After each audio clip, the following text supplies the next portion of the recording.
Good morning, good afternoon, good evening. It is Chika of Chispod, and this is Nurse Fumi of Able Gods Medical, the fertility nurse herself. Good morning, Mrs. Fumi. Good I am morning. so happy to have you here again. Same here. From the last time we had the conversation about turning passion into profession, it was really insightful. So my audience, like, they really liked what we spoke about, and they clamored that they want to see more of you. You understand me? So, and I told them the last time that they'll be seeing more of you.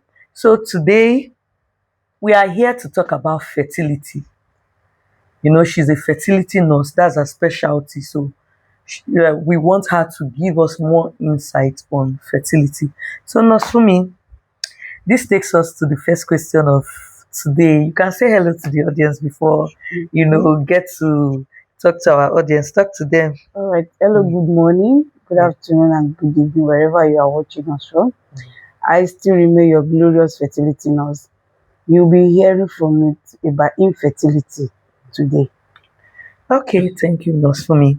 So, question one, from your experience, what are the most common causes of infertility that patients face, and how do you help them understand their diagnosis? Okay, thank you for the question. Yes, ma'am. Because mostly the major cause of infertility are into three. Let me say is like into two factors. Okay. Number one, it could be a male factor and it could be a female factor. But in the female, the major cause of their infertility have been into different type causes or conditions. Okay.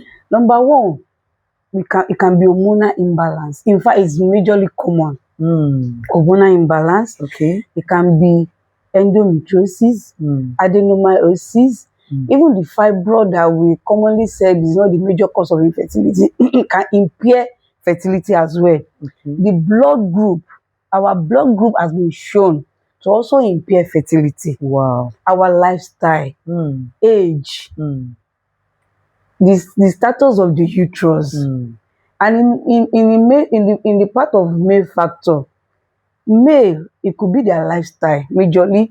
It could be some congenital abnormalities. It could be the environment where their testes are being positioned, the condition of the testes. Okay. So in male, yes, it could be as a result of low sperm count. Yes, varicocele, you know, what we call vas deferens blockage. Wow. Yes, so we have a lot of causes of infertility. Okay. And when we are talking of infertility, infertility is inability for couples to achieve pregnancy, Okay. especially when they are within the age range, let's say when they are like 35 years in 6 months. But when they are above 35 years, we believe that under a year, they should be able to achieve pregnancy. Wow. So when pregnancy is not forthcoming, we start investigating into the causes of infertility in the couples. When it comes to infertility, it is 50-50. A male and a male rather and a female. They have to come together and achieve a common goal of achieving pregnancy. Wow. So that is Okay, thank you so much, Mrs. Fumi. So, by what she just said, it has been proven that even blood group can actually affect fertility. yes. It can actually affect Yes. it. Yes. Wow. So I don't know if you spotted that. I was surprised because I have never heard of that. I'm not in the medical field. So that's why we have these medical personnel, medical practitioners to tell us, to give us more insight. So this is going to be a very impactful one. I want you people to follow through this series. Like, it's going to be, and like, our mantra, our logo, what we are known for is enlightened. So sit back, relax, and watch this space. It's been proven that fertility can be affected by blood type. Hold that. So let's go to the second question, Okay. Nurse Fumi. What role does a fertility nurse play in supporting patients emotionally throughout treatment like IVF and IUI? All right. You know, when you have a client or a patient or couples going in for IVF, the first thing you do is to actually let them know the what they are going in for. Let them know IVF is all about this. Then how will you support them? Because the notion of people, the orientation is IVF is 50-50, Yeah, which is that's no the longer, common yeah, notion. it's no longer 50-50. Now Wow, we have 70-30. In some clinics we have 80-20. wow, Yes. wow. Then when it comes to the role of a nurse, a fertility nurse, your own is to actually put them through. Now, how will you do this? It has been shown that our diet affects our egg production, even the semen quality. The first thing you let them know is this procedure you are going with is actually money consuming. So for them not to waste their money, first of all, support them through what they should consume before they go into the IVF. Then let them know what the IVF entail, the procedure, how will they do it, what are the things they need to go through, the process of investigations, how you can back them up, the process of retrieving, process of semen collections, process of embryo fusing, and and the process of transferring embryos. These are the things you tell them before going in. It Wow. really help them. They can even do more research on this On their own. on their own. So you Yeah. keep supporting them morally, even spiritually, emotionally. You let them know, okay, then how will they achieve a successful IVF? Even in IUI, the same thing, you still have to let them know. Majority of people don't even know what IUI entails. Yes. IUI is not like IVF because they don't retrieve your eggs. What they do is to collect your husband's semen and introduce it into you directly. Yes, when they have checked your eggs, maybe you have ruptured the egg, or that is what IUI is all about. So our own support is to make sure that they achieve a successful procedure. Yeah. By supporting them on what they need to do, what they need to eat, where they should not be found, cream they should apply at this moment, the kind of diet they should eat. Yes, and they monitor their vital signs at this period. Then likewise the husband, if he's an alcoholic person, you encourage them to totally stop it. If he sit among people that smokes, he should, because all these things contain chemicals that destroy sperm cell. Wow. Yes. So these Wow, are the this is a things you discovery. tell them to Wow. help them achieve a successful IVF or IUI as Wow. well. So right now, the rate of IVF, like the success rate of IVF is no longer 50-50. No. You can achieve a successful IVF and IUI 80%, 80 to 20%, 70 to 30% is no longer 50-50. Where people say, this thing is 50-50. Oh, yes, God can influence these things, but your lifestyle plays a major role. Do you understand me? Your lifestyle plays a major role. Like you need to avoid pubs. You need to avoid some certain foods that does not support healthy lifestyle. You need to totally disassociate yourself from some certain chemical related creams. You need to check all these things. If you were using some kind of harsh creams before, you need to discontinue them. If you were an alcoholic before, you need to discontinue them. If you sit around smokers, you need to stop because they reduce the sperm cells. So these are the things Nosfumi has highlighted as the things they do while supporting their IVF and IUI clients. And you, as the person or the couple that want to go into IVF and IUI, you have to do your feasibility study yourself. You need to do a background check. You need to check your vital signs. You need to do your own, you need to make your own research, do your own study to achieve success during this process. Thank you so much, Nosfumi. So let's go to the second question, the third question on our list. In your opinion, Nosfumi, What are some of the biggest misconceptions people have about infertility? There are a lot. In Mm. fact, there are a lot, but Yeah. I'll be mentioning a few. Yeah. You know, first misconception in Africa generally, we believe women are the major cause of infertility. Exactly. Yes. She don't to do. She has committed a lot of abortions. She has done this. She has lived a rough life. It is the woman. They are Exactly. always in Africa. You are right. You are right. Leaving our men behind. But Mm. do you know, within my period of infertility cares and supporting couples, I've come to realize that, in fact, men, it's just that study has shown that it's 50-50. Even now, men infertility rate is higher than women. Wow. So I, women, Nosumi has come to exonerate you people that it is not only women that can be infertile. The men too have roles to play in infertility. yes, Mm. that is number one misconception. I want us to clear it out of the air. I Mm. want people to understand that this issue of infertility, it is both male and female issue. Yeah. We should not continue stigmatizing women in the homes and give them depression. Yes, because that is what it end up with, depression. Secondly, the second misconception is when you meet, in fact, this is so much in on social media now, what we call semen leakage, sperm leakage. They believe when you meet with your husband and the whole thing drops down, that means you cannot achieve pregnancy.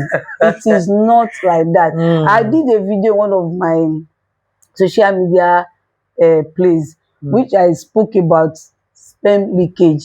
Sperm leakage, it is normal. It's not a sign of infertility No, from it the is man's normal. end. But because the other part of medicals, I don't want to start mentioning, they Yeah. will go and put the fear in women. That moment together and the thing drops down, that means the position of your uterus is not good. That means no. This is how it works. When the good ones that will actually meet with the eggs, they go up. They have good eggs. You know, when it comes to semen, we have what we call motility morphology. Okay. Yes, the morphology is the one that has to do with the shape. Okay. Yes, of the semen. Okay. Then the motility is the one that has to move, Okay. the movement. Okay. So when it comes to the ones that are not good, they are the ones that will come down. Okay. The ones that are good, that actually need to fertilize the egg, they will go and look for. Of course, this thing is just common sense. Yes. You don't expect a man's sperm after meeting with your man. You don't expect everything to go into you. No. Because you don't, the body discard what the body doesn't need, and the body accepts what it needs to do the job. Just like your food.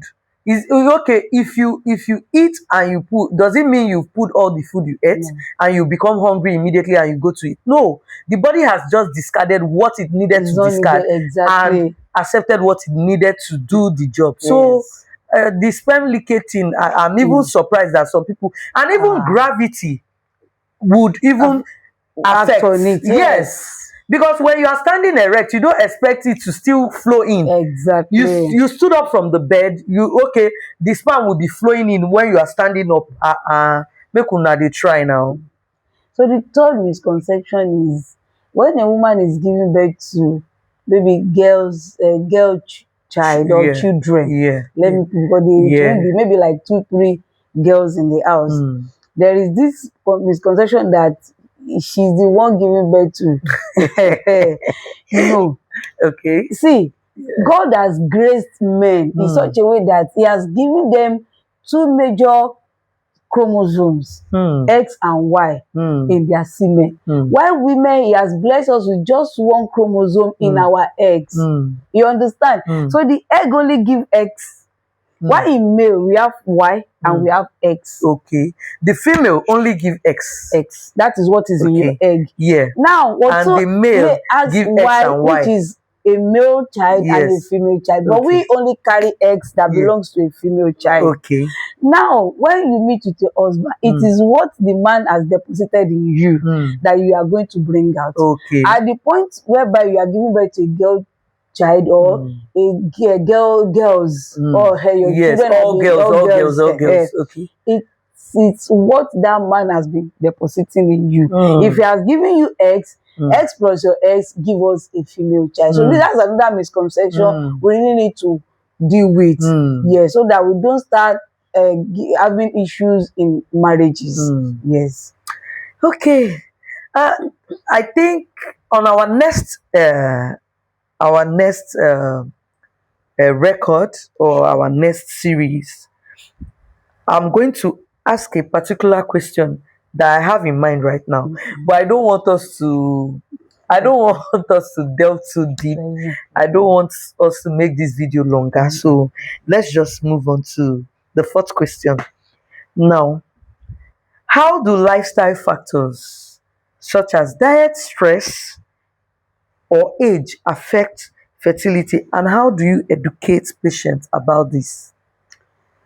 All right. Yeah. Number one, diet affects fertility a lot. And I've seen a lot of people, they will tell you, yeah, but during the days of our mothers, no. If you look at our parents then, they actually consume things on a natural basis. You understand? Yeah. What they consume are always natural. Now, we be advocating on sugary intake, like don't eat bread, stop all these soda drinks, eat healthy.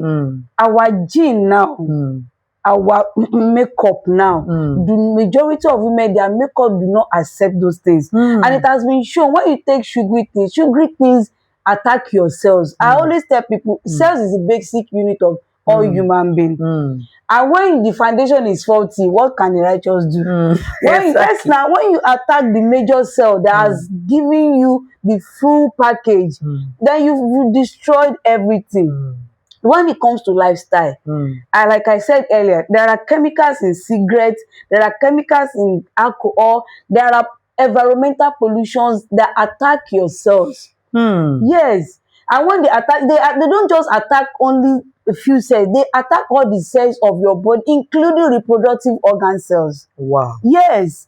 And that is diet plays a major role. Yes. Wow. If I have a client that want to monitor, especially PCOS patients, even endometriosis, I follow them up with diet. And I've been achieving good results with that. Yes. So you have a team that actually can go out to help people on their diets, like yes. you have a team. Yes. Wow. Yes. You did you just check on that? Yes. So she has a team that goes out to inspect, or if you want her to drop a meal plan for you. Meal plan yes.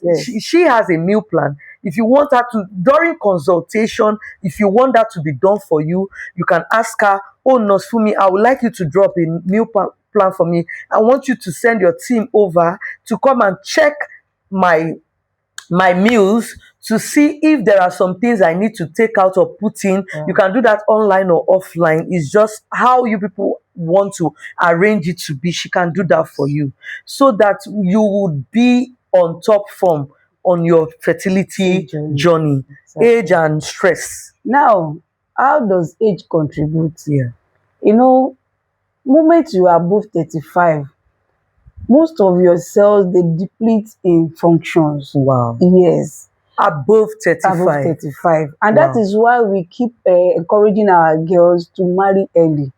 We are not pushing you into marriage, but at least the best age for you to marry is from 22, 23, 25. That moment you are very active. Your cells are still working well. And because of the environmental factors, the stress and the cells of the body reduces exhaling functions at the age of 35. Wow. And that is why we keep telling you, even if you are not married, moment you know you are approaching 35, go on supplementation. There are supplements that will keep your cells functioning. Active. Yeah, exactly. Wow. So age has a lot of negative impact on fertility. Wow. Both in male and in female.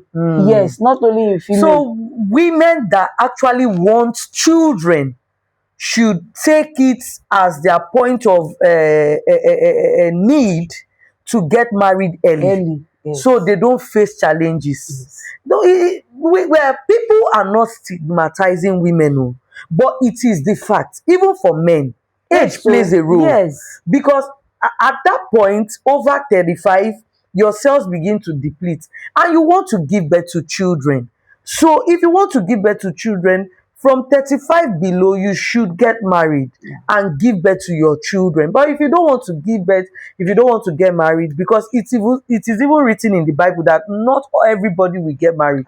If you don't want to get married, it is fine. But if you want to get married and you want to give birth to children, we advise that you get married before 35, so that it can be easier for you. It does not cancel the fact that some people might have challenges even when they get married. Even some people, I've heard cases where some people got married at 18 and they had to stay 5 years in marriage before they give birth to their first. So that does not cancel. Getting married early does not cancel the fact that some people would have challenges in marriage, with the issue of childbearing. But just to help yourself, do it early, so you cancel out some certain challenges you might face when you get married later in life, right? Exactly. Okay, thank you. Then the age of the thing. Okay, you've cancelled age. Stress. Yeah. You know, with when you like, how will I put it? You have a amount of hours, yes, for you to rest in a day. Okay. But when you don't rest in a day, your body keep producing some hormones that will counteract with your reproductive hormones. Wow. Yes. There's a certain amount of time you should rest yes. as a human being. Yes. So when you don't get enough rest, when you overwork yourself, you start producing some hormones that work against your normal hormones. Then those, you start having the normal hormones, you started giving them excessive work to do. Wow. Because you are not resting well. And before you know it, you start having what we call hormonal imbalance. That is even the major cause of infertility, hormonal imbalance. Wow. So stress has a lot of roles to play in the cause of infertility. Wow. Yes. Oh, thank you so much, Nasumi. So we're at number 5, and we'll call it a wrap when she's done with answering question 5. So what is the most rewarding and the most challenging part of working with individuals and couples struggling with infertility, nurse? You know, infertility is emotionally challenging, but the most rewarding part is when they achieve pregnancy. You will feel joyful, you will feel happy within you that you are able to help these people achieve pregnancy despite all the odds they have experienced. But another thing is when you are trying to help couples to achieve pregnancy for a very long period of time and it's not forthcoming, within you will not be happy, the couple will not be happy, so it could be very challenging. Exactly. So it will be very, very, and you know, the thing is, everybody will not achieve pregnancy at the same period. Exactly. So I keep telling people, your own might take a longer time. While this person, we have seen cases that whereby in under 1 month they achieve pregnancy. Wow. And we have seen cases that whereby 2-3 years you are still struggling with it. It's not that they will not achieve pregnancy, but it might take a longer period. Because of the cause of their infertility. We have people that because of their infertility, you cannot explain it. It's genealogy. Yes, it's unexplained infertility. Their history, you have to go all the way, search deeper. And that is what people don't do. They don't go deeper into their family history. They only look at the peripheral stage. My father, my mother has given birth to 7 children. No, it doesn't work that way. No, sometimes there are histories. Exactly. So sometimes some people might be challenging, while some people might be a lot easier to handle. And the most rewarding part is them achieving pregnancy and giving birth successfully. And you have a lot of success rates with these fertility testimonies. So well done, Nosumi. Thank you so much. I really appreciate this. Episode is really, really insightful, and I pray that for all the women, all the TTC moms out there that will come across this episode, I pray that God will give you people children of your own, and they will not bring sorrow into your life. Because children are the blessings from God. And with the right team like fertility nurse Fumi of Able God Medicals. She's here. I'll put her handle in the caption below. She's here to help you achieve pregnancy, and she has a lot of testimonies. You can check her handles, call your handles for them so they can also check you on Instagram, TikTok. TikTok, yes. Yeah, and also your phone number. I'll put it in the Alright. caption below. On TikTok, I Yeah. bear Glorious Fertility Nurse. Okay. On Instagram and Facebook, I bear Fertility Nurse. On Threads as well, I bear Fertility Nurse. Okay. So you can just click on Fertility Nurse. You definitely see my picture wearing a scrub.